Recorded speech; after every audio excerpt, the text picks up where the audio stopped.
बिचा हज़रत शाह अब्दुल लतीफ़ भिटाई रहमतुल्लाह अलैह जो 282 उर्स मुबारक की तैयारियों ज़ोर शोर से जारी सारी। इन हवाले से असां सां टेलीफोन लाइन ते मौजूद है सज्जाद मेमण।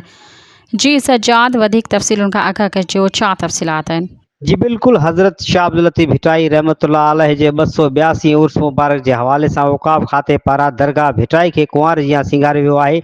दरगाह अंदर रंग रोगन समेत लाइटिंग लगाए दरगाह भिटाई के खूबसूरत बणायो आहे। उन हवाले से दरगाह भिटाई ते मुक़र्रर औक़ाफ़ मैनेजर भिटशाह सैयद मोहम्मद अली शाह चयो आहे त भिटाई जी 282 उर्स मुबारक के मौके ते हज़रत शाह अब्दुल लतीफ़ भिटाई जो रोज़ो मुबारक, हज़रत शाह अब्दुल लतीफ़ भिटाई जो रोज़ो मुबारक, तख्तगाह, मुसाफ़िर खानो, मस्जिद समेत मुकम्मल दरगाह के रंग रोगन करायो आहे। दरगाह भिटाई के लाइटिंग से चरागा रोशन से कुंवार जियां सिंगारियो वियो आहे। हिन वधिक चयो त दरगाह ते ईंदड़ ज़ाहिर अक़ीदत मुरीदन पांधीरन के सहूलतूं जेके मुयसर कयूं आहिनि। औक़ाफ़ खाते जो मुकम्मल स्टाफ ऑलरेडी मौजूद रहंदो, कंहिं बि क़िस्म जी कोताही बर्दाश्त न कई वेंदी। जी मेहरबानी तफ़सील खां आगे ॾियण लाइ।